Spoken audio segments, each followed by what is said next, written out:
नमस्कार, स्वागत है आपका केकेडी न्यूज में। खबरों के दंगल में आपके साथ हम फिर से उपस्थित हैं आज के अपने डिबेट के इस लोकप्रिय शो मुद्दे की चर्चा में। आज हम चर्चा करने वाले हैं भारत ने रचा इतिहास 2024 में किसके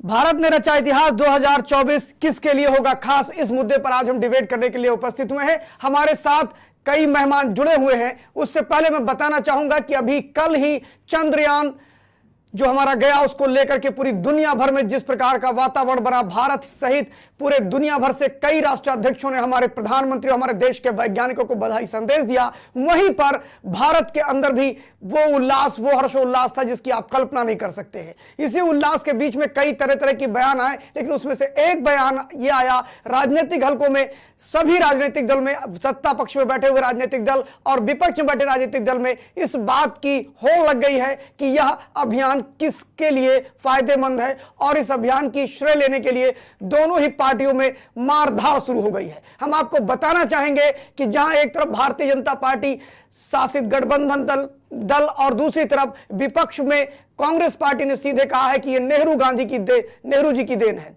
और नेहरू को लेकर के जब ये बात आगे बढ़ी तो इसको लेकर के काफी एक दूसरे पर वार छिड़ गए हैं। फिलहाल आज इसी विषय पर हम बात करेंगे और इसरो के इतिहास से लेकर के बहुत सी चर्चाएं इसके बीच में होंगी। जैसा कि अभी हमारे और पैनलिस्ट जुड़े हुए हैं, उनके हम परिचय करा देते हैं आपके। पहले पैनलिस्ट हमारे हैं शिवेंद्र सिंह, जो कि भारतीय जनता पार्टी का पक्ष हमारे साथ में रखेंगे। दूसरे पैनलिस्ट हमारे हैं चंद्रशेखर मिश्रा, आप कांग्रेस पार्टी के प्रदेश सचिव हैं, आपका भी हार्दिक स्वागत है। इसके बाद हमारे राजनीतिक विशेषज्ञ के रूप में अभिनव पांडे जी हमसे जुड़े हुए हैं। हम डिबेट को शुरुआत करने से पहले कुछ विषय यहां पर रखना चाहेंगे। जैसा कि हम सभी जानते हैं कि इसरो आज भारत का सबसे प्रमुख अंतरिक्ष शोध संस्थान है, जिसने 1969 में पूरी तरह से अंतरिक्ष शोध संस्थान के रूप में उसको बनाया गया। लेकिन 62 में एक समिति बनी थी जिसको नेहरू जी ने अप्रोच किया था और 62 की उस समिति के बाद 69 में इसरो को भारत का एक अंतरिक्ष विज्ञान क्षेत्र में काम करने वाला एक अंग के रूप में बनाया गया। धीरे धीरे इसरो अपनी प्रगति पे बढ़ता गया और 1975 में आर्यभट्ट के नाम से पहला परीक्षण किया। 1975 के बाद हम लगातार रुके नहीं और इसरो अपने इतिहास में एक नए नए आयाम जोड़ता गया। उसके बाद में आर्यभट्ट को छोड़ा, फिर भास्कर को छोड़ा, फिर रोहिणी को छोड़ा और लगातार हर वर्ष कुछ ना कुछ नए नए काम करता रहा। इसरो के संस्थापक विक्रम साराभाई ने सैन्य क्षेत्र में बहुत ज्यादा प्रयोग न करते हुए कृत्रिम उपग्रह पर ज्यादा ध्यान दिया। उसके बाद भारत की विज्ञान क्षमता को लोहा दुनिया भर के लोगों ने माना। पहले यह परमाणु ऊर्जा अनुसंधान से जुड़ा हुआ संगठन था, बाद में इसको इसरो 1969 में पूरी तरह से बनाया गया। अभी भारत के इसरो ने दुनिया में अपना एक बहुत बड़ा आयाम तय किया और खासतौर पर चंद्रयान 3 के बाद अंतरिक्ष के क्षेत्र में भारत दुनिया का बहुत बड़ा खिलाड़ी बनकर के उभरा है। आपको बता दें कि अंतरिक्ष के क्षेत्र में लगभग भारत की जो विश्व में जो आय है अंतरिक्ष के क्षेत्र से वो 1 to 3% है। लेकिन वहीं पर अभी कई ऐसी एजेंसीज अर्थ क्षेत्र में रहने वाले अर्थशास्त्री ये कहते हैं कि भारत के इस प्रोग्राम के सफल होने के बाद, चंद्रयान 3 के बाद, भारत की हिस्सेदारी दुनिया में 10% तक पहुंच सकती है 2038 तक। और आपको बता दें कि भारत में 140 स्टार्टअप हैं जो अंतरिक्ष के क्षेत्र में काम कर रहे हैं।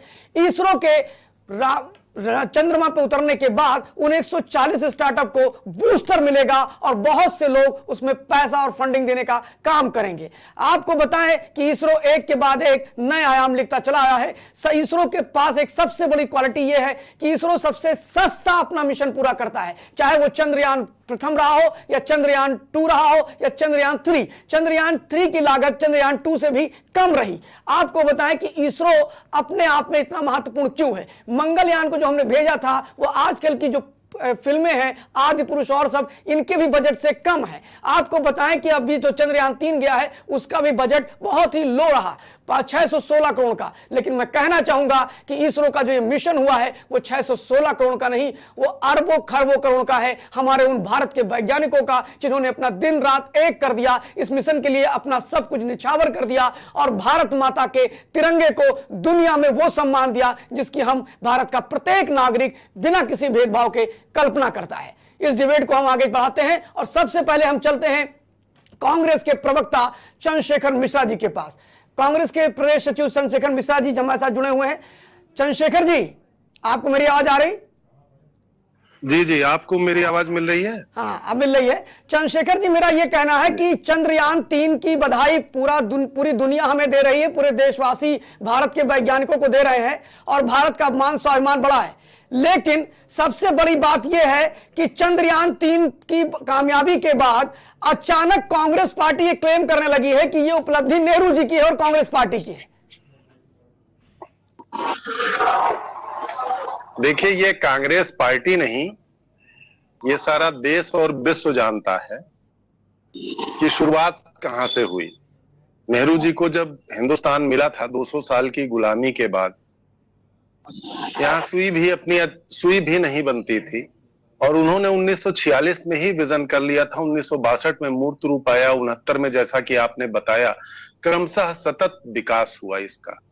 तो देखिए, सबसे पहली बात तो जिसकी सोच थी वो निश्चित रूप से बधाई का पात्र है, जिसने आधारशिला रखी, होमी साहब, विक्रम साहब, वो बधाई के पात्र हैं। हमारे समस्त वैज्ञानिक, उनकी पीढ़ियां जो इसमें अनवरत चले आ रहे हैं, हमारे शोधकर्ता जो हैं, भाई बहन, वह सब बधाई के पात्र हैं। ये पूरा राष्ट्र 140 करोड़ की आबादी की प्रार्थना स्वीकार हुई है और हमने विश्व में कीर्तिमान रचा है। तो इसमें कहीं इस बात से इनकार नहीं किया जाना चाहिए कि नेहरू जी की भूमिका नहीं। चंद्रशेखर जी, बीच में मैं ये रोकना चाहूंगा आपको। मैं ये पूछना चाहता हूं कि जब देश इतना हर्षोल्लास में था और दुनिया में भारत का मान सम्मान बढ़ रहा था, तभी आपकी पार्टी के एक वरिष्ठ नेता हैं जो मध्य प्रदेश से आते हैं, पूर्व वहां के मुख्यमंत्री रहे दिग्विजय सिंह, उन्होंने एक बयान दे करके इस पूरे कांग्रेस की छवि को धूमिल करने का प्रयास किया। जैसे उन्होंने कहा 17 महीने से इसरो को, वैज्ञानिकों को पैसा नहीं मिला या वेतन नहीं मिला। तो ये सब बयान देने की क्या आवश्यकता थी कांग्रेस पार्टी को? देखिए, मैं ये कहता हूं कि कांग्रेस ने वहां हस्तक्षेप किया होगा। आपने जैसा कि बताया कि कितने आर्यभट्ट और तमाम छोड़े गए। आप पूरे परिदृश्य को देखिए, चंद्रयान फर्स्ट, चंद्रयान सेकंड की असफलता, थर्ड मंगलयान, यह सब जब भी हुआ है तब पूरे टीवी पर वैज्ञानिक छाए रहते थे, उनका साक्षात्कार होता था। इसरो के ऑफिस में प्रधानमंत्री जाकर नहीं हस्तक्षेप करते थे। इसरो की लैंडिंग हो रही है और लैंडिंग होते समय वैज्ञानिकों से बात करना चाहिए, उन शोधकर्ताओं से बात करना चाहिए। बीच में इंटरप्ट प्रधानमंत्री ने कर दिया तो निश्चित है विपक्ष इस बात को बोलेगा कि ये उपलब्धि की तरह ना लीजिए। और इसके पहले मंगलयान छोड़ा गया, चंद्रयान फर्स्ट छोड़ा गया, या तमाम हमारे जो भी गए हैं, उसमें आप ये बताएं कि कभी कांग्रेस के भी मंत्री आकर के और प्रवक्ता आकर के पीठ थपथपाने लगते थे टेलीविजन पर और उनका साक्षात्कार चलने लगता था?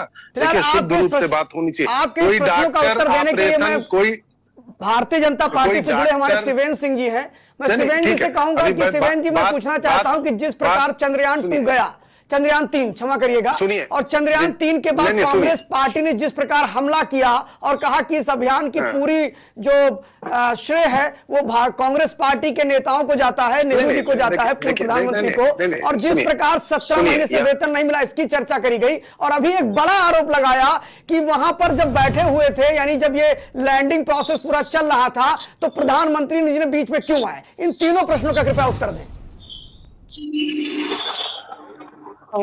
बस कांग्रेस की पीड़ा यही है कि आज देश का प्रधानमंत्री सेना के साथ क्यों जाकर खड़ा हो जाता है। जब सेना सर्जिकल स्ट्राइक करती है तो पूरी रात देश का प्रधानमंत्री सेना के सैनिकों के साथ वहां पर जागता है, जो उनका उन्होंने वार रूम बना रखा था, वहां से उस पूरी वार को देखते हैं। और इनकी पीड़ा यह है, जो इन्होंने कहा, हमारे जो कांग्रेस के बंधु हैं, नेता हैं, इन्होंने इस बात कहा कि वहां पर माननीय मोदी जी क्यों गए थे। 2019 चंद्रयान-2 सबको याद होगा, हम सफलता चुनने को थे, लेकिन सारी चीजें इंसान के हाथ में नहीं है, कुछ नियति भी नियत करती है। और कहीं एक थोड़ी सी चूक के हम उसमें विफल हुए, पूरी तरह विफल नहीं हुए, इसको भी स्वीकारना होगा। चंद्रयान-3 अगर पहुंचा है तो चंद्रयान-2 की बदौलत पहुंचा है, इसको स्वीकारना होगा। अगर उसमें हम विफलता हुए, हमारे वैज्ञानिक थोड़ा सा निराश हुए, अगर उनका हौसला अफजाई इस देश का प्रधानमंत्री करता है, जो 125 अरब देशवासियों का नेतृत्व करता है, अगर वह देश के वैज्ञानिकों का हौसला अफजाई करता है। उस समय माननीय प्रधानमंत्री जी ने क्या कहा था? उन्होंने कहा था, सदा सूरज नहीं डूबा, सुनो श्यामल अंधेरों में, पुनः दिनमान दमकेगा उदित स्वर्णिम सवेरों में, कभी मायूस ना होंगे छड़ी की शाम होने से, न पीछे पैर खींचेंगे जरा नाकाम होने से।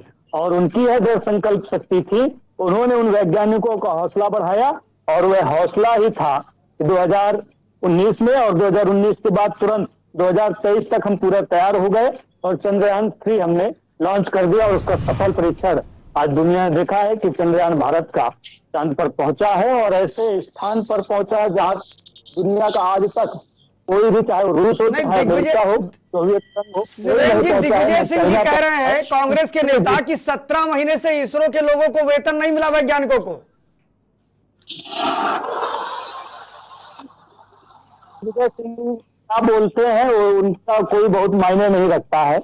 उनके तो दिग्विजय सिंह कभी पाकिस्तान की भाषा ही बोलने लगते हैं, कभी बांग्लादेश की भाषा बोलने लगते हैं।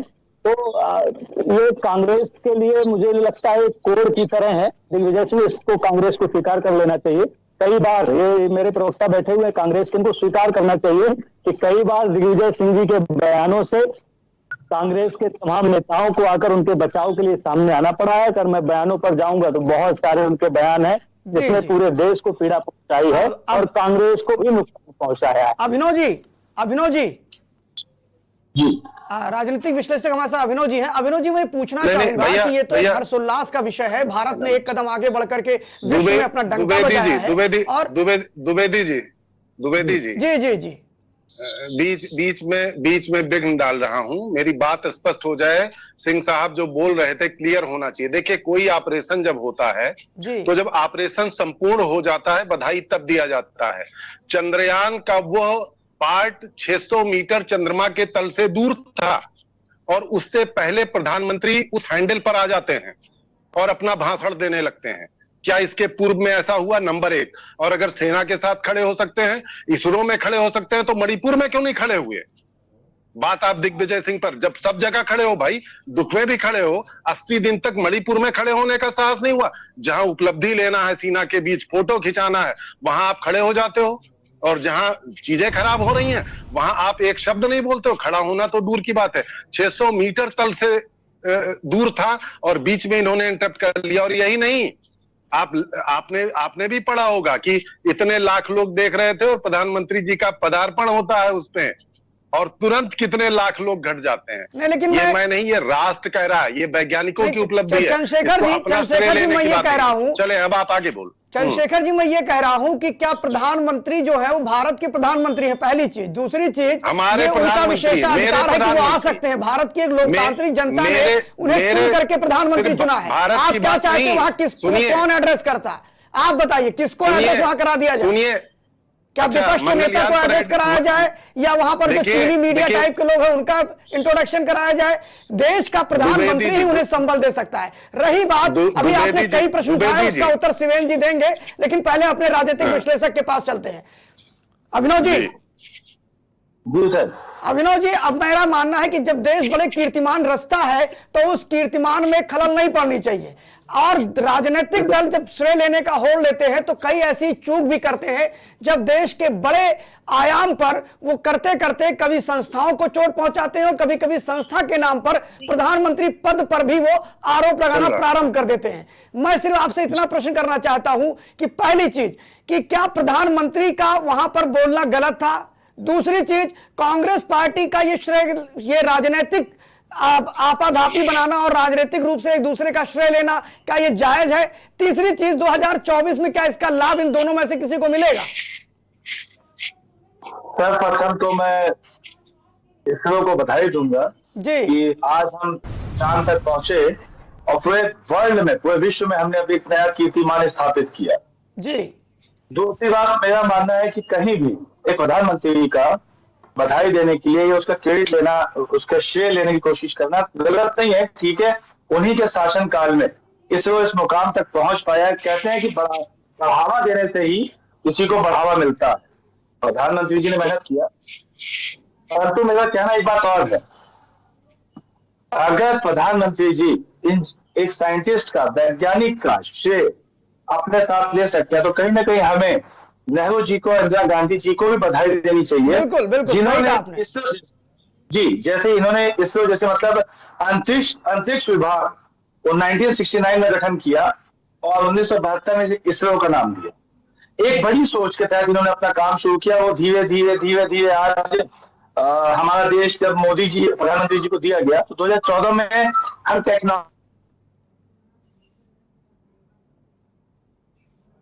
एक बड़ा मुकाम हासिल कर टेक्नोलॉजी में। इसी के तहत मोदी जी ने इस प्रक्रिया को और आगे बढ़ाया। तो मेरा मानना इतना था कि अगर प्रधानमंत्री जी इस प्रोजेक्ट को लेते हैं कि हमारे शासनकाल में ये हुआ है, तो कहीं ना कहीं इंदिरा गांधी और जवाहरलाल नेहरू को भी इस बात के लिए बधाई मिलनी चाहिए। बहुत खुशी की बात है कि आज हम चंद्रमा तक हैं। और एक मैं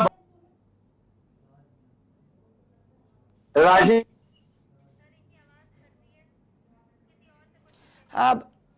शिवेंद्र जी शिवेंद्र जी आवाज आ रही? शिवेंद्र जी, राजनीतिक दल को नहीं आना चाहिए, वो चाहे सेना का स्ट्राइक हो, सेना की मेहनत हो, चाहे दीजिए साइंटिस्ट तो पागल अभिनव जी, अभिनव जी कुछ टेक्निकल प्रॉब्लम से आपकी आवाज नहीं आ पा रही, इसलिए हम शिवेंद्र जी के पास जा रहे हैं। शिवेंद्र जी, शिवेंद्र जी आवाज आ रही? शिवेंद्र जी, अभी चंद्रशेखर मिश्रा जी जो कांग्रेस पार्टी के प्रदेश सचिव हैं, उन्होंने बड़ा तगड़ा प्रहार आप पर किया और प्रधानमंत्री मोदी जी के उन्होंने कहा कि अगर वो सेना के स्ट्राइक पे खड़े हो सकते हैं, मून यान पे अगर रह सकते हैं, मून के ऑपरेशन पे, तो फिर वो मणिपुर पे चुप क्यों रहे? एक बड़ा प्रहार आपकी तरफ है, बताइए साहब। ये कहना ही इनका बिल्कुल गलत है कि वो चुप रहे। दूसरे दिन आज तो सारी चीजें उपलब्ध है, गूगल भी उपलब्ध है, यूट्यूब भी उपलब्ध है, सारे न्यूज चैनल के वीडियो उपलब्ध है। जैसे ही घटना की जानकारी आती है, माननीय मोदी जी मणिपुर के बारे में कहते हैं, मणिपुर हमारे लिए हमारा जिगर है। मणिपुर के लिए माननीय मोदी जी के शब्द होते हैं और पूरे राष्ट्र पूरे जी 80 दिन बाद 36 के लिए बोले थे और 36 सेकंड में भी लगभग 20 सेकंड छत्तीसगढ़ और राजस्थान की बात बोले थे। 79 डेज बाद वो झूठ। देखिए मोदी जी झूठ बोलते हैं, इसलिए झूठ मत बोलिए आप उनके प्रवक्ता होकर के, प्लीज। ये आप टिप्पणी मत करिए। अगर मैं नेहरू पर टिप्पणी करने आ गया, राजीव पर टिप्पणी तो करने आ गया, करिए टिप्पणी करिए। नहीं तो झूठ आप बोल रहे हो। दूसरे दिन वहां का उसके मुख्यमंत्री को नहीं पता था, 15 दिन तक FIR नहीं हो पाया। आप कह रहे हो मोदी साहब को पता था? ये सरासर झूठ है। ये पत्रकार ने बताया कि दूसरे दिन बोले। दूसरे दिन मैंने कहा जैसे ही माननीय मोदी जी के पास जानकारी आई, न्यूज चैनलों में आया, माननीय मोदी जी न्यूज चैनलों में जनता को संबोधित करने, राज्य को संबोधित करने, मणिपुर की घटना पर मणिपुर के बारे में कहा था मेरा जिगर है।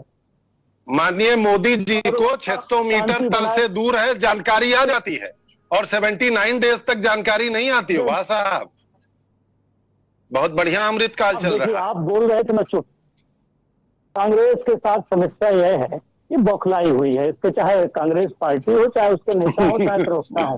जब आप बोल रहे शांति से सुन रहा था। शिवेंद्र जी, मैं सिर्फ इतना कहना चाहता हूं। शिवेंद्र जी, मेरा एक आपसे प्रश्न है कि अगर कांग्रेस पार्टी कहती है कि नेहरू जी ने इसरो की स्थापना करी या इसरो की स्थापना में उन्होंने जो गठन किया, तो इस पे आपको आपत्ति क्या है? और मेरा मानना है कि देश के पूर्व प्रधानमंत्रियों को तो वर्तमान प्रधानमंत्री नरेंद्र मोदी ने भी सम्मान दिया और उन्होंने प्रधानमंत्री नेशनल म्यूजियम खोल दिया जाकर के दिल्ली में और सभी प्रधानमंत्रियों के बारे में बताने का काम किया। तो आपको आपत्ति क्या है? अगर मान लीजिए इसरो की उपलब्धि को लेकर के अगर कांग्रेस पार्टी बोल ही रही है, तो इसमें तो श्रेय जाता है ना नेहरू जी को।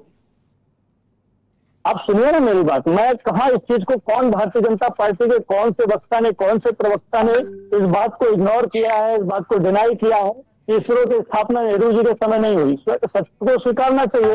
देश आजाद हुआ, नेहरू जी प्रधानमंत्री बने, इसमें 1958 में इसरो की स्थापना हुई, स्वीकार कर रहे हैं। लेकिन यह भी स्वीकारना चाहिए कांग्रेस के नेता को कि अब तक 89 मिशन लॉन्च हुए हैं इन पूरे आजादी के 75 सालों में, और 43 मिशन जो है वो मात्र 8 सालों में लॉन्च हुए हैं, माननीय मोदी जी के आज से 9 सालों के बीच में। तो कितना बड़ा अंतर है।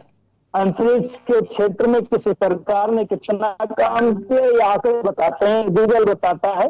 तो इनको भी सत्य को स्वीकारना चाहिए। हमने तो नेहरू का अपमान नहीं किया, लेकिन इनको मोदी से क्या दिक्कत है? मोदी का विरोध करते करते देश का विरोध करने लगते हैं। यह बात कांग्रेस के ध्यान में रखनी चाहिए। चंद्रशेखर जी, कम से कम देश का विरोध न करें, देश के चंद्रशेखर जी, अब इन्होंने कहा, अब 1962 में जब ये समिति बनी थी, उसके बाद जब इसरो की स्थापना की गई तो उस समय तक तो नेहरू जी इस दुनिया में नहीं रहे। तो एक तरह से तो भारतीय जनता पार्टी का कहना भी ठीक है कि इसरो की स्थापना नेहरू जी ने नहीं करी थी। कहीं आप लोगों की जानकारी में कोई दिक्कत तो नहीं है? देखिए, पहली बात तो इन्होंने 58 बता दिया, उसको सुधार ले, 63 में इसरो की स्थापना हुई थी। जी नहीं, 63 में नहीं हुई। 63 में, यहाँ चंद्रशेखर जी आपको ठीक करना चाहूंगा, 63 में सिर्फ एक कमेटी बनाई गई थी जो परमाणु ऊर्जा अनुसंधान जो मंत्रालय था उसके माध्यम से होमी जागीर भाभा इसका नेतृत्व कर रहे थे विक्रम साराभाई के साथ। और ये 69 में जाकर के इसका फाउंडेशन पड़ा, जिसको पूरा नाम जो बताया गया वो 1973 के करीब में दिया गया। 1972 में तो क्या, तो जो अभी आरोप लगा रहे हैं भाजपा के लोग कि साहब ये आधी जानकारी पे कांग्रेस वाले कह रहे हैं कि नेहरू ने किया, हाँ फाउंडेशन जरूर शुरू किया, प्रारंभ जरूर शुरू किया, अंतिम परिणति नेहरू जी की नहीं थी। 1958 में शुरू किया ना, 1958 में शुरू किया ना, मैंने वही बात तो कही। अभी हम महोदय बता रहे हैं कि चंद्रशेखर जी, शिवेंद्र जी आप शांत रहिए, चंद्रशेखर जी से जवाब लेते हैं। देखिए, जो हमें जानकारी है कि 72 में इसरो को DOS के अंतर्गत लाया गया। जी जी, बाकी मैं बहुत नहीं जानता हूं।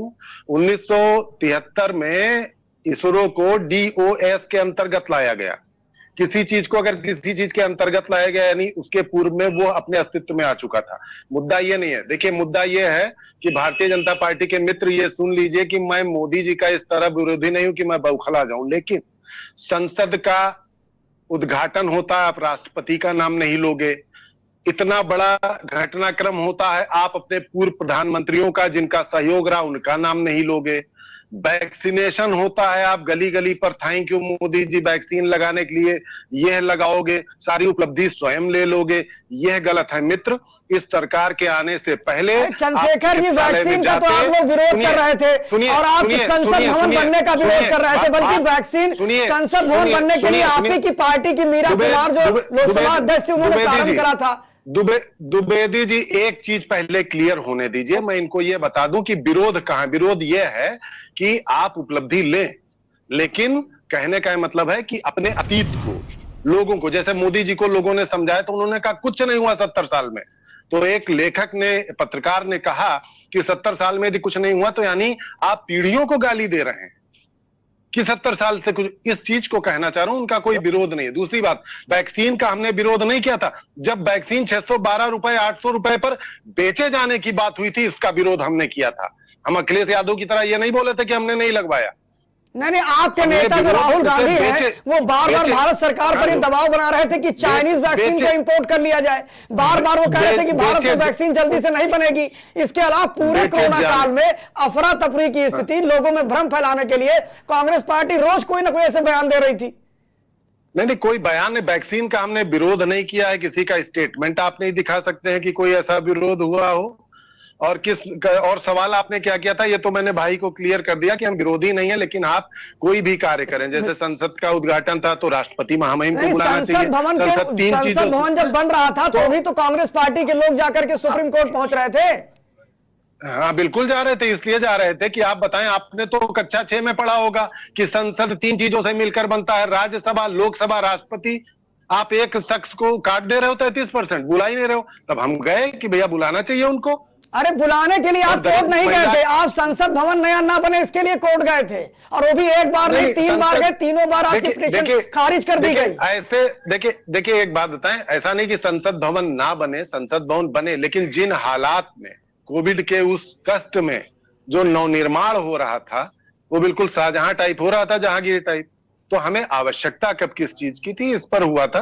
बाकी हम उसे रोकने के लिए नहीं गए थे भाई साहब, हमें तो जानकारी नहीं है। चंद्रशेखर जी, मैं यहाँ 2 बात कहना चाहूंगा कि जो आपने राजा टाप की बात करी, उस तरह तो एक अरविंद केजरीवाल साहब हैं जो शीश महल अपना बंगला बनवाते हैं। दूसरा, आपकी जब सरकार थी UPA 2 की, उसमें मोन्टेक सिंह अहलूवालिया जो योजना आयोग के अध्यक्ष थे, उन्होंने टॉयलेट 10 करोड़ का बनाया था। टॉयलेट, पता है आपको?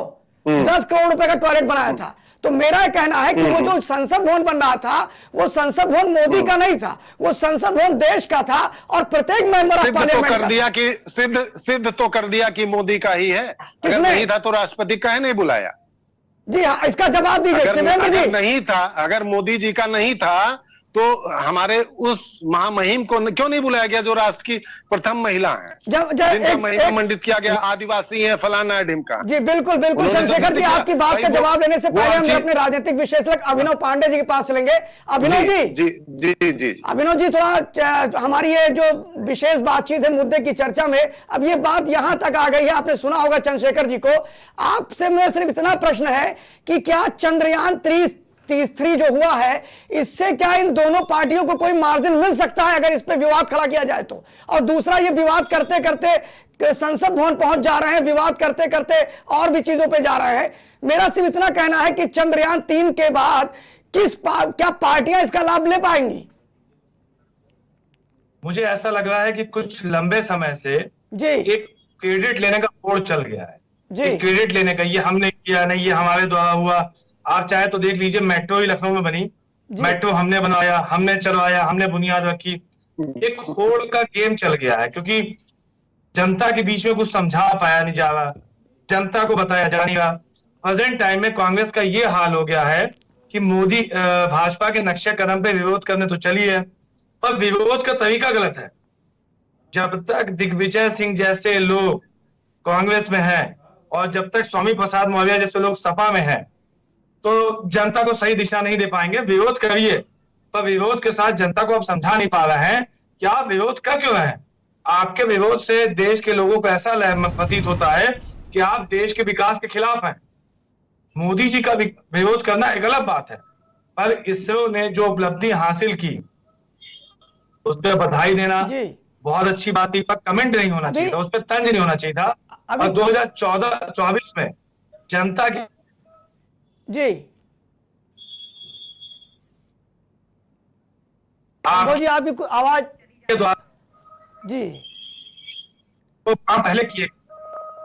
अनुभव जी, कई राज्यों में सरकार है, परंतु अनुभव जी, मेरा एक प्रश्न आपसे और है कि कांग्रेस पार्टी के पूर्व नेता मणिशंकर अय्यर, जो एक तरह से ब्यूरोक्रेट्स भी थे, उसके बाद कांग्रेस पार्टी के मिनिस्टर भी रहे, उन्होंने अपनी एक किताब के विमोचन के बाद आए दिन वो इंटरव्यू में सुर्खियों में रहते हैं। उन्होंने अभी एक बयान दे दिया मणिशंकर अय्यर ने कि पीवी नरसिम्हा राव भारतीय जनता पार्टी के पहले प्रधानमंत्री थे। हेलो जी जी जी जी जी आप इस बात को समझिए। वर्तमान समय में ऐसा हुआ है कि सही दिशा में सही तरीके से अपनी बात को रखने के लिए कोई तैयार नहीं जी। पहली बात तो क्रेडिट चाहिए और पॉपुलैरिटी चाहिए, वो चाहे किसी भी तरीके से हो जी। जैसे लगता है बिग बॉस खेला जा रहा है, किसी को भी कुछ भी कह दो, किसी को कुछ भी बता दो, किसी के लिए कैसे भी आप कुछ भी बता सकते हैं। पूरा देश जानता है कि कांग्रेस के गठबंधन के समय में प्रधानमंत्री थे, भाजपा के समय में नहीं थे। तो अय्यर जी का ये आता है कि कहीं ना कहीं या तो वो अज्ञानतावश कर रहे हैं या तो दिग्विजय सिंह जी के चिन्हों पे चल चुके हैं। और मेरा सबसे बड़ा एक बात कहना है तो देश की जनता को आपके माध्यम से ये क्रेडिट को खत्म किया जाए। अगर क्रेडिट लेना ही, अनुभव जी मैं आपके पास आता हूं, पहले जरा जवाब दे लेता हूं शिवेंद्र सिंह जी से। शिवेंद्र जी, दिल्ली में जो महिलाएं थी धरने पे, अगर क्रेडिट लेना वहां भी और वहां जाके लोगों को, महिलाओं को संभावना देनी चाहिए थी, तुम तुम्हारे साथ है। नहीं भैया, वहां नहीं खड़े होंगे, सेना के वहां खड़े हो जाएंगे फोटो खिंचाने, इसरो में आ जाएंगे, वहां महिलाओं के पास नहीं जाएंगे। वो दूर था, उनके आवाज से जंतर मंतर दूर था, वहां नहीं जाएंगे। शिवेंद्र जी, अभी अभी हमारे जो चंद्रशेखर मिश्रा जी हैं कांग्रेस पार्टी के सचिव, क्योंकि उनका सांसद उसमें इन्वॉल्व था ना, उनकी पार्टी का। शिवेंद्र जी, चंद्रशेखर मिश्रा जी ने कड़े प्रश्न आपसे किए हैं। दूसरी बात, चंद्रशेखर मिश्रा जी की पार्टी जो है वो बार बार कह रही है इसरो को लेकर हमलावर है, और जिस प्रकार मणिशंकर अय्यर ने पीवी नरसिम्हा राव पर बयान दिया, उस पर आप क्या कहेंगे? मैं पहले ही बता चुका हूं, चाहे दिग्विजय सिंह हो, चाहे स्वयं राहुल गांधी हो, और चाहे मैं कोई भी उनके पार्टी का कोई भी शिवेन जी आज अभी राहुल गांधी जी ने आज भी कारगिल में एक बड़ा आरोप लगाया प्रधानमंत्री पे और कहा कि चाइना हमारी जमीन को कब्जा कर रहा है। वही भाषा का प्रयोग हो रहा है जो चीन के दूतावास आज सवेरे से बोल रहे हैं। वो तो ऐसे भी चाइना की भाषा बोलते हैं। और ये अतीत की बात उन्होंने मिश्रा जी ने दो, मैं पहले पॉइंट पर पढ़ाता हूँ जो पॉइंट है। अतीत की बात भी करूंगा जिन्होंने मोदी जी पर आरोप लगाया उस पर भी बात करूंगा। और दूसरा उन्होंने कहा कि जब कोरोना काल का संकट था वैक्सीन पैसे, एक आदमी मुझे ढूंढ कर लगे जो बता दे जिससे पैसे लिए गए हैं। जब पहली बार गजट हुआ है तो रेट के हिसाब से गजट हुआ था कि सरकारी अस्पताल में इतना, प्राइवेट में इतना। सिंह साहब जानकारी रखिए, जब पहली बार, फिर विरोध हुआ है उसके बाद फ्री किया गया है।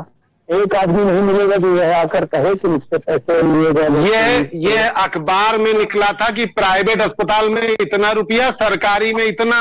विरोध हुआ है फिर फ्री हुआ। आप जानकारी रखो मित्र, मैं गलत आरोप नहीं लगा रहा हूं। भाजपा का प्रवक्ता नहीं हूं, कांग्रेस का हूं यार, सत्य के साथ हूं। कांग्रेस तो कभी सत्य हो ही नहीं सकती। मैं बोलने पर आऊंगा अगर आप सुनने पर। नहीं, आप क्या आपको दिग्विजय का बयान याद है? खट्टर का बयान तो कभी आप पढ़ते नहीं हो कि खट्टर क्या बोल देते हैं, बच्चियों के कपड़े से लेकर और अपनी सुरक्षा स्वयं करो। वो बयान आपको नहीं याद रहेगा, दिग्विजय का बयान याद रहेगा आपको। बात यह है, जो मैं फर्जी बात नहीं, यहाँ एक राजनीतिक विषय। जब पहली बार सर्कुलर आया था तो उसमें रेट तय किया गया था, बाद में विवाद उठाए, फ्री किया गया।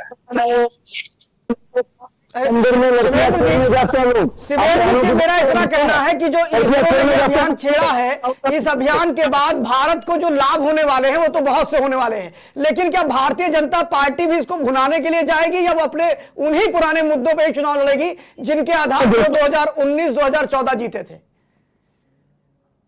शिवेन जी, भारतीय जनता पार्टी विकास के मुद्दे लड़ती है। भारतीय जनता पार्टी सांस्कृतिक विकास की अवधारणा को लेकर चलती है, हमारे मुद्दे वही है। लेकिन ये बताइए कि कांग्रेस पार्टी बार बार आपको बेरोजगारी के मुद्दे पे, महंगाई के मुद्दे पे घेर रही है, इस पर अभी तक कौन सी कार्रवाई हो रही है और क्या उन मुद्दों का इफेक्ट आप पर नहीं पड़ेगा आने वाले चुनाव में?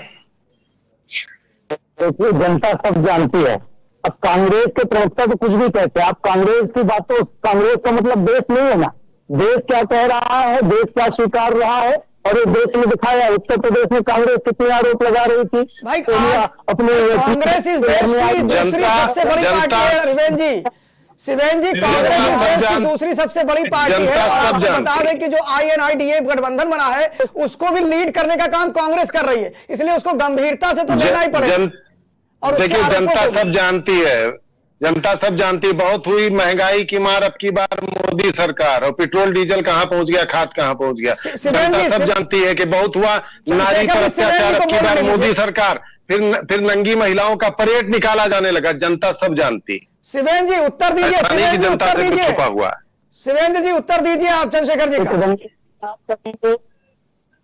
लेकिन मैं कह रहा हूँ ना, ये बीच में बोलने से पहले तो आप इनको बीच में बोलना बंद करिए। तो आप गड़बड़ बात बोलोगे तो बोलूंगा भाई। अरे चंद्रशेखर जी उनकी बात हो जाने दीजिए। चंद्रशेखर जी उनकी बात हो जाने दीजिए। नहीं बोलेंगे। हाँ शिवेंद्र जी बोलिए, शिवेंद्र जी बोलिए, चंद्रशेखर जी शांत है, बोलिए। मैं इन्होंने जो कहा वैक्सीन की बात शुरू करी, मैं वहां से जवाब देना चाहता हूँ। मुद्दे पर रही ना, भटकाइए मत, है ना। सिर्फ आप बोल रहे और दूसरे को बोलने से ये नहीं होता है। आपने कहा वैक्सीन का उस समय जो काम करना चाहिए था उस समय संसद भवन बना। हमने ये नया भारत है साहब, ये नेहरू का भारत नहीं है। तो उसने कहा हमारे पास संसाधन नहीं, हम चाइना से युद्ध नहीं कर सकते, अभी देश आजाद हुआ है, हम कैसे चाइना, ये बहाने बनाने वाली सरकार नहीं है। हम उसी समय वैक्सीन डे मुफ्त में बना रहे थे, हम उसी समय संसद भवन उसी समय चंद्रयान 3 का भी बजट बना रहे थे। तो ये नया भारत है। तो नई संसद भी हम बनाएंगे, नया चंद्रयान मिशन भी लागू करेंगे, फिजिकल स्ट्राइक भी करेंगे। तो नया भारत। और रही श्रेय लेने वाली बात, उनका मोदी जी पर आरोप लगा है, मोदी जी श्रेय लेते हैं। शिवेंद्र जी, देश आजाद हुआ और आजादी किसने दिलाई, ना जाने कितने भूले थे फांसी पर, ना जाने कितने उन्होंने गोली खाई थी। और झूठ बोलते साहब कांग्रेस आजादी लाई थी। अरे 52 साल झंडा नहीं फहराया है तिरंगा, 52 साल झंडा नहीं फहराया। बताओ एक स्वतंत्रता संग्राम सेनानी बताओ RSS का, चैलेंज करता हूं, एक बताओ कौन फांसी पर चढ़ा, एक बताइए फांसी पर कौन चढ़ा। जेल चले गए थे, माफीनामा मांग के वापस चले आए थे। वैसे बताओ ना दो चार नाम। बात करते क्या हैं। बात करते हो यार? 52 साल तक कार्यालय पे तिरंगा नहीं फहराया गया। चंद्रशेखर जी, बात कर रहे हो चंद्रशेखर आजादी जी, की। चंद्रशेखर जी, रामदेव कांग्रेस के थे, आप बताया हमें। चंद्रशेखर जी मैं नहीं, बताना हिंदू चाहूंगा, हिंदू महासभा के थे। क्यों हिंदू महासभा के थे? चंद्रशेखर जी झूठ की मैं बात बताना, करिए। उन्होंने कहा झूठ बोलते हैं भाजपा वाले, अरे झूठ तो कांग्रेस वाले बोलते हैं। कांग्रेस वालों ने सबसे बड़ा कहा कि अटल जी ने इंदिरा जी को दुर्गा कहा था। अटल जी का एक वीडियो पड़ा हुआ है, यूट्यूब पे पड़ा हुआ है। रजत शर्मा जी के एक कार्यक्रम आता था जनता की अदालत, उसमें पड़ा हुआ है। दुर्गा उन्होंने कहा या नहीं कहा, लेकिन दुर्गा उन्होंने कहा या नहीं कहा, लेकिन कांग्रेसी प्रधानमंत्री ने उनके घुटने का इलाज कराया, किसी आरएसएस और भाजपा ही ने नहीं कराया। चंद्रशेखर जी मेरा एक प्रश्न आपसे है, चंद्रशेखर जी अभी तक जितनी भी इतिहास की पुस्तकें पढ़ी हैं, मैंने गोली से मरते हुए गांधीवादियों को नहीं देखा, ना ही उन्हें संघर्ष करते देखा। यह तय है कि चंद्रशेखर आजाद, भगत सिंह, सुखदेव, राजगुरु, इनका नाम सबने सुना, नेताजी सुभाष चंद्र बोस का नाम सबने सुना। और चंद्रशेखर जी मैं यहां पर एक बात और कहना चाहूंगा कि जिस समय ब्रिटेन का प्रधानमंत्री एटली भारत में आता है और वो कलकत्ता पहुंचता है, उससे जब भारत के वहां के राज्यपाल पूछते हैं कि क्या आप गांधी जी या कांग्रेस के आंदोलन से डर के गए थे, तो वो मुस्कुराया और कुटिल मुस्कान में उसने कहा कि मैं नौ सैनिक आंदोलन से और जय आजाद हिंद फौज से डर के भागा, ना कि मैं कांग्रेस पार्टी से भागा। क्योंकि कांग्रेस पार्टी तो उन्होंने ही बनाया था, कांग्रेस पार्टी का जो गठन किया था तो अंग्रेजों ने किया था। तो आप जिस बलिदान की बात कर रहे हैं, उस बलिदान को भारत की एक बहुत बड़ी सरकार नहीं करती है। पूछना चाहता हूं, अब आपने अरे अंग्रेज था, आरएसएस जो काली टोपी लगाता है वो कहां से लेकर के आया था, ये भी जरा पढ़ के पता कर लेना कि विदेश के कहां से लेकर के आया था। पढ़ लेना तब आना भैया। द्विवेदी जी, अब आप गोदी मीडिया की तरफ बढ़ गए। पहली बात बता दूं, जिस गांधीवादी को कह रहे हो गोली खाना, वो खुद ही गांधी गोली खाया था। नंबर एक बात जी बता रहे हो ना कि गांधीवादी कौन गोली खाया था, तो गांधी स्वयं गोली खाया था। चंद्रशेखर जी मैं सिर्फ एक बात रखूंगा, देखिए पूरा मौका गांधी को तो नंगा फकीर भी कहा गया, अगर नंगा फकीर भी कहा गया। सर्जिकल स्ट्राइक करती है, अगर उसको हम रिलीज करते हैं तो हम गोदी मीडिया हो जाते हैं। अगर भारत 5वें नंबर की अर्थव्यवस्था बनता है, उसको हम दिखाते हैं तो हम गोदी मीडिया हो जाते हैं। अगर भारत में कन्हैया लाल को मार दिया जाता है और उमेश कोहले को बिना किसी मतलब के, तो हम गोदी मीडिया हो जाते हैं। अगर किसी रामनवमी के जुलूस पर हमला होता है और हम उसके मीडिया कवरेज करते हैं तो हम गोदी मीडिया हो जाते हैं। कब तक आप इस तरह भारत के लोगों के हितों को चोट करते रहेंगे? अब आप अपनी बात रखिए कि कांग्रेस पार्टी का क्या योगदान रहा भारत की आजादी में। 3 ही आंदोलन भारत ने किए।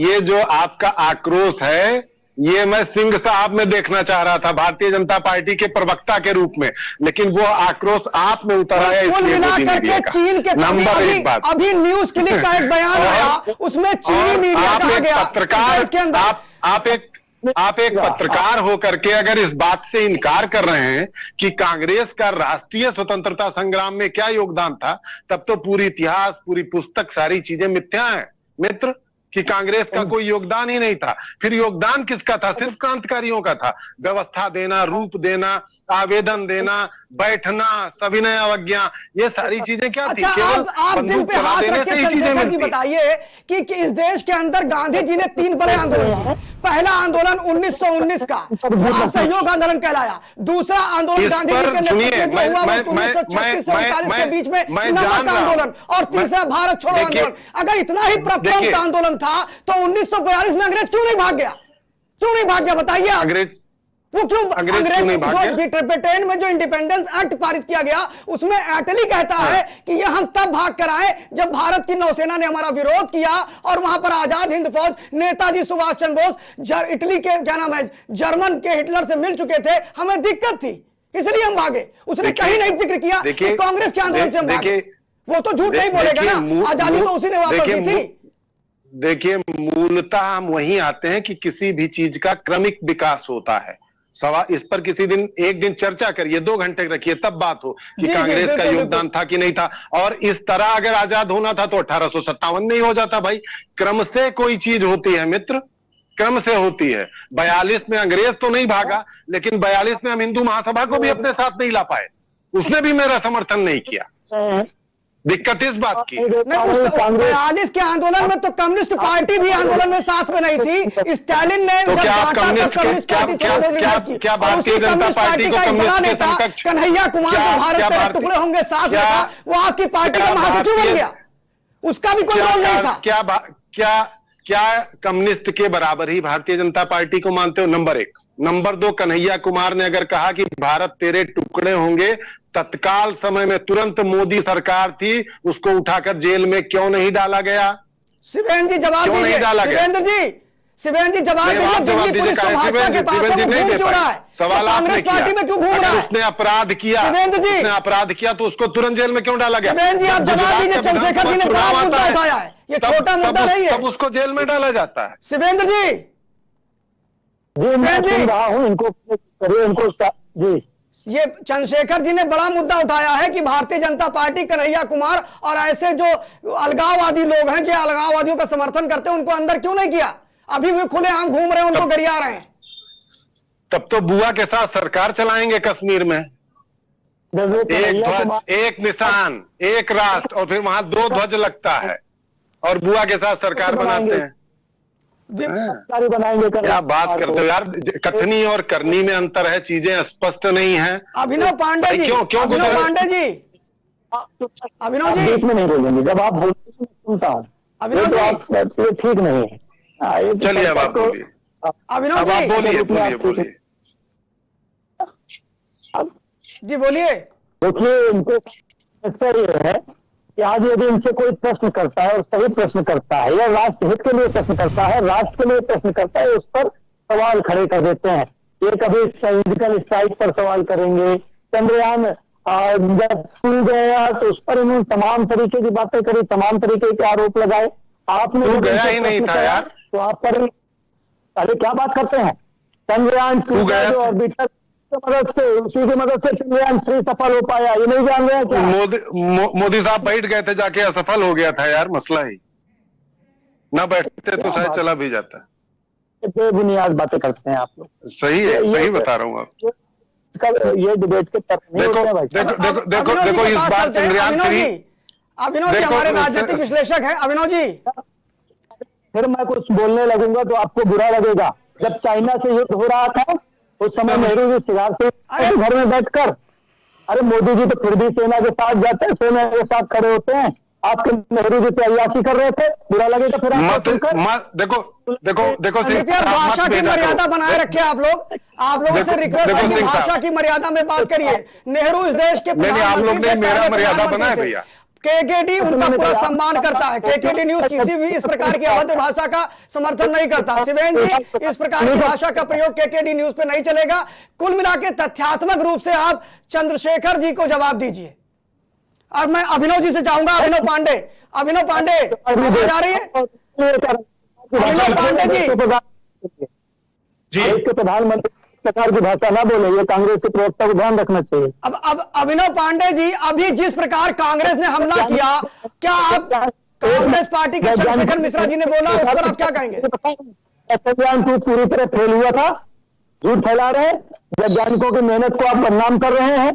पूरी मेहनत से चंद्रयान 2 हमारा सफल हुआ था, उसका लैंडर आज भी वहां पर है और उसी की मदद से चंद्रयान 3 वहां पर पहुंचा हुआ है। क्या बात करते हैं आप? कांग्रेस को भारत की सत्ता से हटाने का सबसे बड़ा कारण था धीरे धीरे शिक्षा माफियाओं का देश पे हावी होना, महंगाई को बढ़ते रहना। मतलब वो चीजें जो देश के हित में थी उसको छोड़ के अपने लाभ में करना। इसलिए भारत की जनता ने कांग्रेस को हटा के भारतीय जनता पार्टी के एक बहुत ही गद्दावर व्यक्ति को चुना, जिनका नाम है माननीय नरेंद्र मोदी जी। क्योंकि देश की जनता जान गई थी कि जिन्होंने गुजरात का इतना विकास किया देश में। अब अभिनव जी, कांग्रेस के नेता जो है, अभिनव जी कांग्रेस के नेता तो कहते हैं मोदी जी झूठ बोलते हैं। मैं उसी पे आ रहा हूं, मेरी बात तो मत मानिएगा। जो कांग्रेस ने शुरुआत की थी 2019 में, कहीं ना कहीं मोदी जी की गलती मैं नहीं मानता हूं, क्योंकि अकेले व्यक्ति हैं, पर भाजपा उसी पथ पे चल चुकी है। शिक्षा माफिया वैसे ही हावी है, ड्रग्स माफिया वैसे ही हावी है, देश में कर्जा बढ़ता जा रहा है। मोदी जी अपने क्षमता के अनुसार जितना कर सकते हैं कर रहे होंगे, मैं उन पर ब्लेम नहीं लगा रहा हूं, परंतु जैसे मैंने कल कहा कि अगर उत्तर प्रदेश में कोई भी चीज गलत होती है तो जिम्मेदार मुख्यमंत्री हैं। ट्रिलियन की अर्थव्यवस्था देश कैसे बनता जा रहा है, जरा ये भी बता दीजिए। देश 5वीं अर्थव्यवस्था बना है, कैसे बना है? सिंह साहब, एक और निवेदन है, हम लोग सनातनी हैं और जब हम टीका माथे पे लगाते हैं चंदन का, तो हम बहुत शांत व्यक्ति माने जाते हैं। तो अभी शांत है, उसके प्रवक्ता जो है ना, ये इस प्रकार की बातें करते हैं कि हमारे धैर्य को स्वर में बदल लेते हैं। भारत के पहले प्रधानमंत्री, प्रथम, शायद आपके लिए प्रथम की मान्यता नहीं होगी क्योंकि आपके लिए प्रथम की गिनती नहीं है। जब पहली बार इसरो का गठन हुआ उसमें आप व्याख्यान कर रहे हैं, पहली बार चंद्रयान चांद पे पहुंचा तो उसकी आप आवाज़ ले रहे हैं, और देश का पहला आजादी के बाद बड़ा प्रधानमंत्री नरेंद्र नेहरू, उसको आप अय्याश क्या दे रहे हो? आपने क्या अय्याशी करते देख लिया उनको? नहीं, ये गलत भाषा का प्रयोग था, ऐसा नहीं होना चाहिए। देश में हर प्रधानमंत्री ने अपना कंट्रीब्यूशन किया है। खासतौर पर देश बना तो नेहरू जी ने को भी बड़े परिश्रम करना पड़ा, इस देश को को जोड़ना पड़ा, कोई भी आलोचना नहीं कर सकता है। लेकिन ये राजनीतिक क्षेत्र है और हर घटना का कहीं ना कहीं राजनीतिक मतलब होता है, इसलिए हमने राजनीति को लेकर के चर्चा करी। इसमें मेरा मानना है कि हमारे सारे पैनलिस्टों से मेरा अनुरोध है कि आप मर्यादा, अपनी भाषा की मर्यादा बनाए रखें, क्योंकि भारत का प्रत्येक नेता हमारे लिए सम्माननीय है। वो अलग बात है कि उसका आचरण कैसा है जनता तय करेगी, ये तय करने वाले हम और आप नहीं होते हैं। चंद्रशेखर जी, मैं एक विषय और भी आपके सामने रखूंगा कि इस पूरे चंद्रयान को लेकर के जो घटनाक्रम हुआ है, इसके बाद 2024 में कांग्रेस की क्या रणनीति है चुनाव में? चंद्रयान मोदी जी के बाद ने कहा कि चंद्रयान 2 मोदी जी की वजह से फेल हुआ, इस पर जवाब दिया। जो समझेगा उसको भाषा में समझाया जाएगा। इनको माननीय मोदी जी का चित्र नहीं करनी चाहिए। अभिनव जी, शिवेन जी, एक मिनट जरा हम चंद्रशेखर जी से बात कर लें। जी चंद्रशेखर, नोटबंदी बेरोजगारी पे लड़ेगी चंद्रशेखर जी, मैं सिर्फ इतना कहना चाहता हूं कि 2024 को लेकर के ये क्या, जो जिस तरह आप लोगों के नेता आए दिन बयान दे रहे हैं, चाहे वो मणिशंकर अय्यर हो, जयराम रमेश जी हो, दिग्विजय सिंह हो, ये जो बयानबाजी हो रही है, क्या लगता है कि 2024 में आपके लिए ये बयान कुछ नुकसान कर सकते हैं उत्तर प्रदेश में या एक देश के अंदर? देखिए, कोई भी राजनीतिक पार्टी हो, परिवार हो, आप सबको एक जैसे एक भाषा नहीं बुलवा सकते हैं। चाहे वो कांग्रेस हो, चाहे भारतीय जनता पार्टी हो, चाहे समाजवादी पार्टी हो, इनमें से कोई ना कोई नेता अपना व्यक्तिगत विचार, भाव, आक्रोश, क्रोध बक देता है। ये कांग्रेस कोई भी बोलता है तो कांग्रेस पार्टी का नहीं है। मोदी जी के लिए मणिशंकर अय्यर ने जिन शब्द का प्रयोग किया था, यदि वो कांग्रेस की भाषा होती तो मणिशंकर अय्यर तुरंत बाहर ना हो जाते। देखिए, हम कांग्रेसी हैं। आपने आरोप, अब अभिनव सिंह साहब अब चुप रहो, नहीं तो भी और बोलूंगा तब गुस्सा हो गए आप। तो हम उस मुद्दे पर आते हैं कि 24 में हम बेरोजगारी पर, महंगाई पर, इनके झूठ पर कि इन्होंने कहा था चीजें सस्ती होंगी। इनके बाबा आते थे 40 रुपए में डीजल पेट्रोल, वो मैडम आती थी, स्मृति जी पूछती थी इतने में चाहिए, और कहां से कहां पहुंच गया। कड़ुआ तेल 200 रुपया किलो बिका, टमाटर 200 रुपया किलो बिका, प्याज 150 तक गया। तो जो आम जनता की जो जरूरतें हैं, बात पूरी होने दीजिए, हम उस पर चुनाव लड़ेंगे। हम सामाजिक विषमता जो हो रही है, जो समाज में विभाजन हो रहा है, हम उस पर चुनाव लड़ेंगे। सर्वधर्म संभाव पर चुनाव लड़ेंगे और जनता से यह पूछेंगे कि इस 9 साल में अगर आपने देख लिया हो, आप संतुष्ट हो? भाई 450 का सिलेंडर 1100 में ले रहे हो, कड़ुआ तेल 60 रुपए वाला 200 में ले रहे हो, टमाटर इस भाव ले रहे हो, प्याज इस भाव ले रहे हो, डेटा, मोबाइल का कोई एक चीज आप, ठीक है महंगाई बढ़ती है, मैं इनकार नहीं करता भैया, 10 रुपए की चीज 12 रुपए में हो जाए, बात सुन, लेकिन 10 रुपए की चीज 40 रुपए में होगी तो जनता को खलेगा। 500 रुपया कमाने वाला आदमी 200 रुपए में 100 ग्राम तेल, आटा, चावल ले जाकर के अपना पेट भर लेता था, आज वो नहीं भर सकता है। ये हमारे लिए नहीं, जो भारतीय जनता पार्टी के कार्यकर्ता हैं वो भी जो हमारे जैसे गरीब परिवार से होंगे, मध्यम परिवार से होंगे, उनको भी ये महंगाई तकलीफ दे। बेरोजगारी के मुद्दे पर हम लड़ेंगे। तो हमारे पास तमाम मुद्दा, चंद्रयान राष्ट्र की उपलब्धि है, चंद्रयान सरकार की भी उपलब्धि है, मैं इससे इनकार नहीं करता। हाँ, विरोध है। विरोध ये है कि 8% बजट इसरो का घटा दिया गया था, इस पर विरोध है। इसको नहीं घटाना चाहिए था।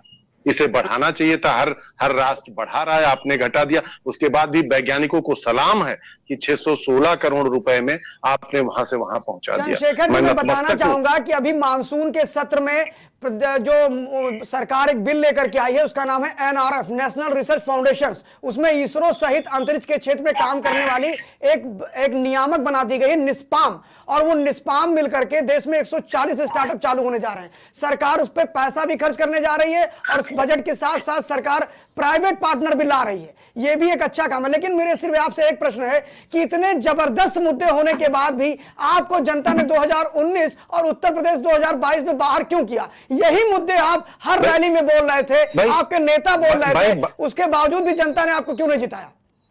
भाई बाहर इसलिए किया कि एक व्यक्ति ऐसा आया जो बोला ये आधार इतना गड़बड़ है, गुजरात पाकिस्तान की सीमा से जुड़ा है, आधार अगर लागू हो गया तो प्रदेश खतरे में आ जाएगा। एक व्यक्ति आया जो कहा कि हम इतना सस्ता लाएंगे, हम चीजों को, नारियों का सम्मान करेंगे, हम 2 करोड़ नौकरियां प्रतिवर्ष देंगे। जनता प्रभावित हो गई, जनता ने उसे चुना, 5 साल वो रहा। भाई कुछ काम किया, ऐसा नहीं कि सरकार का, भाई इसरो ने चंद्रयान बनाया, कहीं हार्ट का ऑपरेशन होता है, रोड बनेगा, अच्छे काम भी हुए, मैं उससे इनकार नहीं करता हूँ। गडकरी साहब को सलाम करता हूँ, उन्होंने रोड के दिशा में बढ़िया काम किया। तो सरकार रहेगी तो काम तो होगा साहब, ये इनकार नहीं। फिर जनता ने देखा कि चलो और दे देते हैं 5 साल, लेकिन अब 10 साल 10 नहीं, देखिए ये लोकतंत्र है और ये जनता के आशीर्वाद से और स्नेह से बनता है। हम कोई ऐसा नहीं साहब कि 1951 से लेकर के अभी तक हम ही बैठे होते, तब फिर लोकतंत्र के, तब तो राजतंत्र हो जाता ना। देखिए अब ठीक है, यहाँ की तरफ चल रहे हैं। पहले हम शिवेन जी के पास जाएंगे, बारी-बारी सभी के पास आएंगे। अब जनता तय करेगी कि इन 10 वर्षों में जनता को क्या मिला, क्या वादे पूरे हुए, 2 करोड़ नौकरियां, महंगाई। चंद्रशेखर जी, कार्यक्रम समापन पे मैं आपके पास फिर वापस आता हूं। शिवेन जी, सिर्फ 1 मिनट में बताइए कि चंद्रयान 3 के जाने के बाद भारतीय जनता पार्टी राजनीतिक हल्के में इसका क्या परिवर्तन आने वाला है? सिर्फ कुछ संक्षिप्त शब्दों में। चंद्रयान से राजनीति का कोई लेना देना नहीं है, पहले तो इस बात को यही खंडित कर देना चाहिए। भारत के वैज्ञानिकों की मेहनत है और माननीय मोदी जी की इच्छा शक्ति है, दृढ़ शक्ति है और उनका हौसला अफजाई है वैज्ञानिकों के प्रति। 2019 में जो हम थोड़ा सा विफल हुए थे, उनके हौसले अफजाई से निश्चित रूप से 125 करोड़ देशवासियों की ताकत से एक बार फिर हम संभल से खड़े हुए और 2023 में हमारे वैज्ञानिकों ने मेहनत की और हम उसमें सफल हुए। अब बात आई चुनाव की, जो आप 2024 में जिस मुद्दे के साथ ही जाना चाहते हैं, तेरा जनता जवाब देगी, जनता बिल्कुल जवाब देगी। जनता यह बताएगी 2022 का चुनाव जब हम लड़ने के लिए उत्तर प्रदेश में गए थे तो इनकी प्रियंका गांधी ने नारा दिया कि लड़की हूं, लड़ सकती हूँ, और मोदी जी ने कहा कि बेटी हूं, पढ़ सकती हूँ। तो बेटी पढ़ेगी कि लड़ेगी, ये 2024 में भी होने वाला है। अब पढ़ाई की बात करते हैं और ये लड़ाई की बात करते हैं 2024। अभिनव जी आवाज आ रही? अभिनव जी कैसे पड़ेगी? अभिनव जी, संक्षिप्त शब्दों में आपसे जानना चाहता हूं कि चंद्रयान 3 के बाद राजनीतिक क्षेत्र में इसका क्या प्रभाव पड़ने वाला है, इससे किसको क्या लाभ होने वाला, बस कुछ शब्दों में बस। चंद्रयान की सफलता के बाद सबसे पहली चीज तो इसरो को वो सम्मान मिलेगा और वो फंडिंग मिलनी शुरू होगी जो उसको अब तक नहीं मिल रहा था, क्योंकि कहीं ना कहीं नासा के मुकाबले में इसरो को बहुत पीछे देखा जाता था। तो ये बड़ी सफलता है। दूसरी बात, खोड़ में कहीं ना कहीं भुनाने की कोशिश भाजपा पूरा करेगी, क्योंकि जहां तक कहा जाए भाजपा जी, मोदी जी का योगदान है, मोदी जी का योगदान है, मोदी जी का हर अच्छे काम में मोदी जी है। चाहे वो वैक्सीनेशन बनाओ, भले ही साइंटिस्टों ने बनाया, मोदी जी, भले वो इसरो, चंद्रयान, मोदी जी, सर्जिकल स्ट्राइक, मोदी जी, कश्मीर 370, मोदी जी। पर महिलाओं के साथ छेड़खानी वो आम आदमी की समस्या है। लोगों की इनकम घटी, वो आम आदमी की समस्या है। जी अभिनव जी, हम समापन पे हैं, हम चंद्रशेखर जी के पास जाना चाहते हैं। चंद्रशेखर जी चंद्रशेखर जी, हम सिर्फ ये अब बिल्कुल लास्ट कमेंट आपका है और चाहेंगे संक्षिप्त शब्दों में आप इसका उत्तर दें। कांग्रेस पार्टी में कार्यकर्ताओं में जोश है, दम है, खम है, उनके पास मुद्दे भी हैं, सब कुछ है। कहीं आपको ऐसा तो नहीं लगता है कि जयराम रमेश या दिग्विजय सिंह को बाहर आपने नहीं किया है, जयराम रमेश को भी बाहर नहीं किया है, ये लोग जिस प्रकार के बयान देते हैं, क्या इसकी वजह से कांग्रेस पार्टी मात खा गई 2019, 2022, 2014, 2017? नहीं, देखिए हर व्यक्ति का समय होता है और हर व्यक्ति के संघर्ष को फल मिलता है। जी। और जनता बदलती रहती है, उसको भी टेस्ट बदलना है। ये हो सकता है जो काम ये ना कर पाए काम किए, उस 10 साल में हमने जो किया, इतने बड़े बड़े बिल लाए, जो आज ये फ्री राशन दे रहे हैं, हमने 1 रुपया किलो गेहूं, 2 रुपया किलो चावल उपलब्ध, तमाम चीजें हैं। और जनता के कसौटी पे हम खड़े नहीं उतरे, उसने नकारा। लेकिन गारंटी के साथ कह रहा हूं, 24 में कांग्रेस की सरकार बनेगी, कांग्रेस का प्रधानमंत्री होगा, ये पूर्ण विश्वास है। जनता बीच में जाते हैं, जनता के दुख पर विश्वास है। और देखिए, अभिनव जी बात बहुत सही कर रहे थे, लेकिन जब वो मोदी जी के खिलाफ बोलने लगे तो आपने तुरंत कह दिया संक्षिप्त। और सिंह साहब बुरा मत मानिएगा, प्रधानमंत्री मेरे भी हैं मोदी जी। कांग्रेस ये थी बस इन्हीं शब्दों के मुद्दे साथ की चर्चा में हमारे साथ जुड़े हुए मेहमानों का मैं धन्यवाद देता हूं। हमारे साथ जुड़े कांग्रेस पार्टी के प्रदेश सचिव आदरणीय चंद्रशेखर मिश्रा जी, शिवेंद्र सिंह जी जो कि भारतीय जनता पार्टी के स्पोक पर्सन रहे, और अभिनव पांडे जी जिन्होंने बहुत अच्छी तरह से विषयों को रखा, उनका भी मैं धन्यवाद करता हूं। और इसी के साथ मुद्दे की चर्चा का हमारा कार्यक्रम यही समाप्त होता है। आगे भी देखते रहिए, कल हम फिर मिलेंगे आपको मुद्दे की चर्चा के साथ, किसी नए विषय के साथ। तब तक आप देखते रहिए केकेडी न्यूज, खबरों का सिलसिला जारी है। वंदे मातरम।